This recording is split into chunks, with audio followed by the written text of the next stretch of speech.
to the maiden edition of the program, Journalist Cafe, coming to you from Prism News Network, broadcasting all the way from the windy city of Chicago in United States. I am Isimeme Steven, and I have with me on the program my co-anchor, Mr. Dave Adeneko. Mr. Dave, welcome to the program.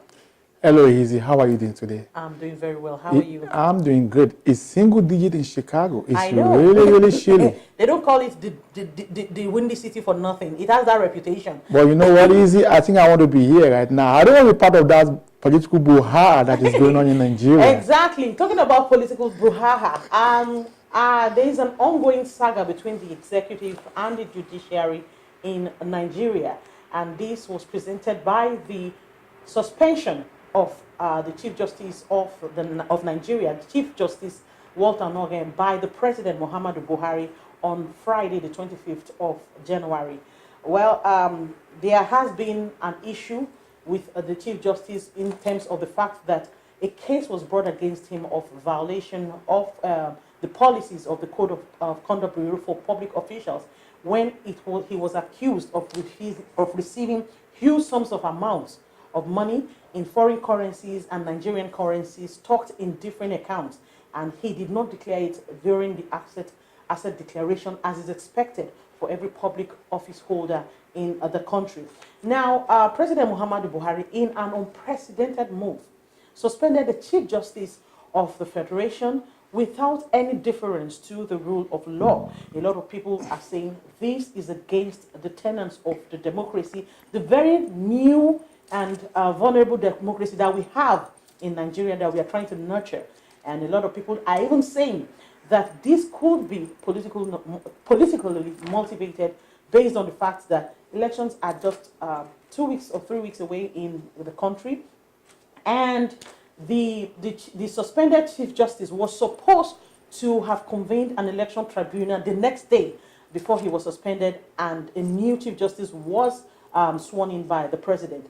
Well, with all these ongoing, I just don't want to bore you with too many details about this case, but I want to give the stage now to Dave to explain more about what is going on in Nigeria. Dave, what do you understand with the issue between the judiciary and the executive? Do you think the President has gone beyond his reach when it comes to the kind of powers he has as the executive? Yeah, it is. Thank you. We all know that the independence of the judiciary is sacrosanct. And it is clear, it is clearly stated in the Constitution that the judiciary is independent. And not just independent, the judiciary is its own organ, its own institution. See, the judiciary, the executive arms of government, and the legislature, they are all co-stakeholder in the issue of government. Mm-hmm. Nobody, they are all equal stakeholder. Nobody is bigger than each other when it comes to the issue of governance. Mm-hmm. That is why the constitution of the country emphasizes the separation of power, complemented by check and balances. But the issue now, as it is that in Nigeria today, the way I'm looking at it, based on the Constitution, I think there is constitutional crisis. When I say there's a constitutional crisis, we are looking at it from the angle of the fact that the President go beyond his function or his power to suspend the Chief Justice of Nigeria. There are two schools of thought. One school of thought says that he has the power because the Chief Justice of Nigeria refused to declare his assets. He did not refuse. Let me just bring a little point of correction. He did not refuse. He said he claims that he forgot. Okay. You cannot forget. You cannot store those kinds of money in different accounts and just forget to declare them. It's not. There is, as far as I'm concerned, I believe that there actually was a violation by the Chief Justice. But the question now is what the President did. Is it within the Constitution? Is it within his powers to just wake up one day and say, you know what, Chief Justice, you're out, and putting in somebody else there? That is the question that a lot of Nigerians need answers to. Thank you, Easy. That's the bone of contention. Whether you refuse, whether he did not refuse, whether he has forgot to declare it. I said that is not even the issue. The issue now is the constitutional crisis. Yes. What is the power of the president in respect of the removal or suspension of the Chief Justice of Federation? What does the Constitution say? What does the Constitution say? And what are the due process?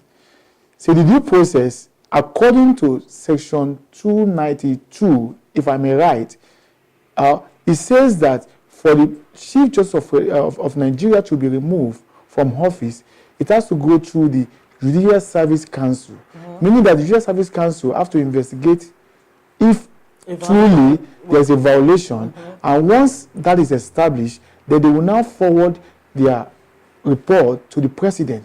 And even the president does not even have the power by himself to suspend or remove the Chief Justice of the Federation. He still have to forward it to the Senate. The Senate has the final say, the final verdict, and not just mere majority. Two-thirds majority of members of the Senate has to support such removal. But in this scenario, it does not happen. So if you want to look at it, there's an aberration. Okay. Now, I need to bring it to your notice that this issue has really ruffled a lot of feathers with the United States Embassy in Nigeria. I mean, this is unprecedented, issuing a statement. They issued a statement on Friday saying they are very, very uncomfortable with what is going on right now in Nigeria. And of course, the federal government responded and sent a clear warning to the US, the UK, and Europe to stay out of the politics of Nigeria. What do you think about that? Well, we all know that there's no way Nigeria can, there's no way the Western world can stay out of Nigerian politics. Because if you look at United States of America, Britain, they have strong economic interests in Nigeria.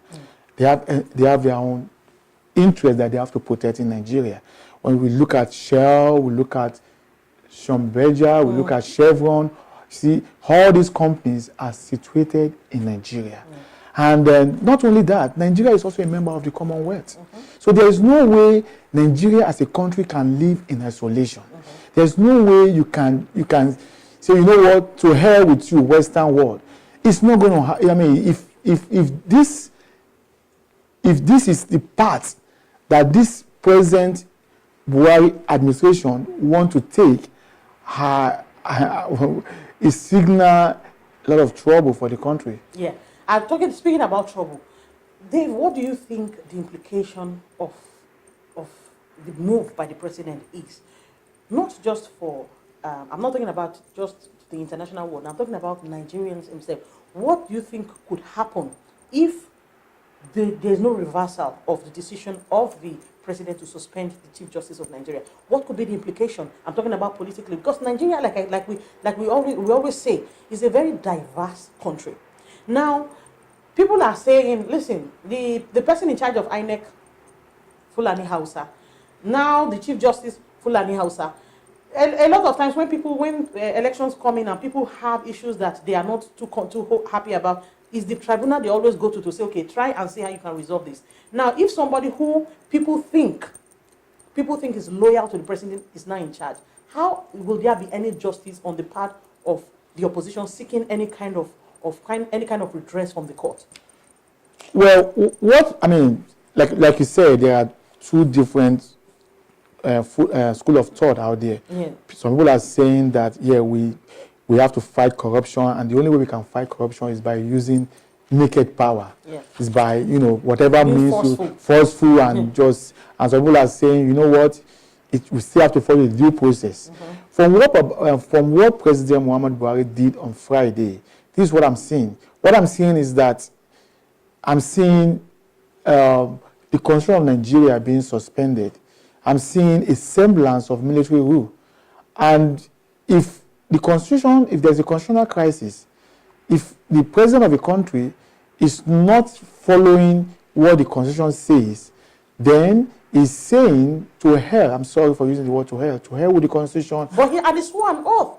He swore an oath to uphold that Constitution. Yeah, but he's saying to hell with the Constitution, I'm still going to do what I'm going to do. And do not forget one thing about President Muhammadu Buhari. This is not being personal. is in the public domain.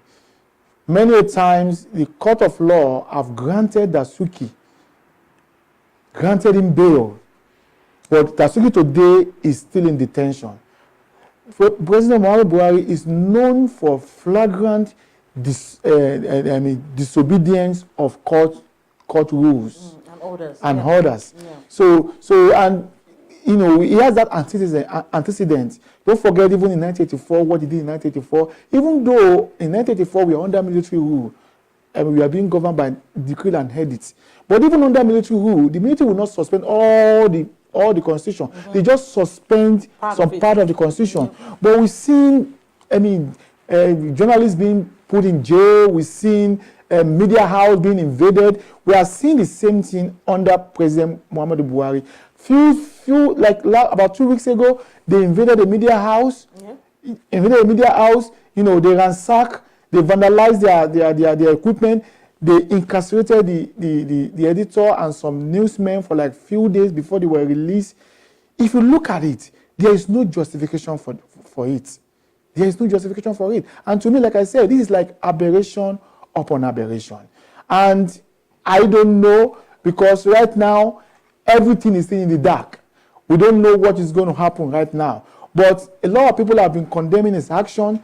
The opposition party have condemned his action. Yeah. The Western world also condemned his action. But let's see where this action that the president took on Friday, let's see where it's going to take Nigeria to. But like I said, what I'm seeing is not good for the country. Not good. Now, talking about the country, I don't know if you are also aware that I think it was in reaction to the suspension of the Chief Justice on Friday. Some members of the Niger Delta militant, they blew up some oil pipeline in the country, which of course is the bane of the economic produce of that country. If the president does not listen to the voice of opposition, people telling him, listen, don't do this, don't do this. If he continues on this path is going, where do you see the country going? Like I said, this the trend, the political trend right now is not really good for the country. Don't forget, yes, they've been talking about diversification, but we cannot deceive ourselves. Nigeria today is still a monolithic economy. That means we rely on oil. And if the Niger Delta boys, if they rise up tomorrow and they decide to destroy all the pipeline, it's going to affect our production, and the foreign exchange reserve will go down. Then we will not have money to run the government. So then, and we already have problem in the country. We already have problem. The level of poverty is high. Job is not being created. And now, if Buhari is even saying that he doesn't worry about what the Western world say, then where is the foreign investor to come in and create jobs? Where are the foreign investments? So I see the signal I'm seeing is not good for the country. So the earlier we realize this and we do the right thing and we walk through the constitution so that the country can move forward. But what I'm seeing right now, if the Buhari government is saying, to hell with the Western world, to hell with this, I don't see Nigerians surviving. Okay. Dave, quickly, let's go back a little bit. Some people are arguing that, listen, what Buhari has done in terms of the suspension of the Chief Justice is no different from what Jonathan did when Justice Salami was removed. What do you think? Do you think there's a similarity between these two cases? Well, whether we like it or not, we still have to give it to Jonathan. This is not trying to be sentimental or be like, oh, I'm a protagonist of Jonathan, but based on what he has done. It's on record today that President Goodluck Jonathan handed over power to Muhammadu Buhari with no single drop of human blood. Yeah. He did. And whether we like it or not, he's a lover of democracy. This is a different scenario in the sense that during the government of Jonathan, Ayo Salami was not suspended by Jonathan. Ayo Salami was suspended by a Nigerian Judicial Commission, National Judicial Commission. National Judicial Commission suspended Ayo Salami. Ayo Salami was heard, he was indicted, and the Nigerian Judicial Council, they constituted a committee to look into the issues, and about 4 issues were looked into. They were able to establish 2, and based on that 2 that were established against him, he was suspended by National Judicial Council. The difference is that under Jonathan, the due process was followed. But under this man, the due process was not followed. And not only that, see, last year, one of the appellate courts gave a judge, there was a judge that was actually suspended like that. And he went to court, and the court said they have to follow the due process. That the governor, or whoever suspended the judge, has no right to suspend the judge, but they have to follow the due process. And another issue again I want us to look at here is the issue of jurisdiction. Does the CCT has jurisdiction to try the Chief Justice of Nigeria? Because everything in law is about jurisdiction. Yep. See, if you try somebody and you don't have jurisdiction and you make a verdict, that verdict is going to be null and void because you don't have that jurisdiction to try that person. So the issue of jurisdiction is still in the court. Yeah. They have filed the issue in court that CCT does not have the jurisdiction to even try the... Now in his statement, the president is claiming that the CCT ordered him to suspend the Chief Justice. Does this CCT have the right to order the president to suspend the highest judicial officer in the country? Easy, this is just a moribund of democracy. This is a moribund of because if you look at that scenario, it's very sad. It's sad in the sense that the CCT, there is a restraint order that restrains the CCT from going ahead to try the Chief Justice of Nigeria. That restraint order is still there. Then again, the CCT went ahead to issue order to the president for the Chief Justice of Nigeria to be suspended without fair hearing. There was no fair hearing. There was no legal representation. We did not even know who actually presented the case before CCT. Yeah. The name of the person that presented the case before CCT, they didn't show it. They didn't indicate that name. So who presented that case to CCT? Where was the Chief Justice of Nigeria? Does he have any legal representation at that point in time? Where is the fair hearing?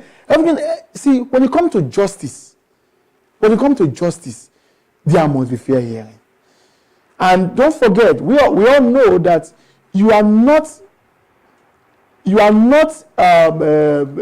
guilty until you have been found, you have been convicted by the law court. And for you to be convicted by the law court, you must be given fair hearing. Part of that fair hearing is legal representation. To be able to cross-examine you, to be able to establish the fact that yes, a case of prima facie has been established, then you are guilty.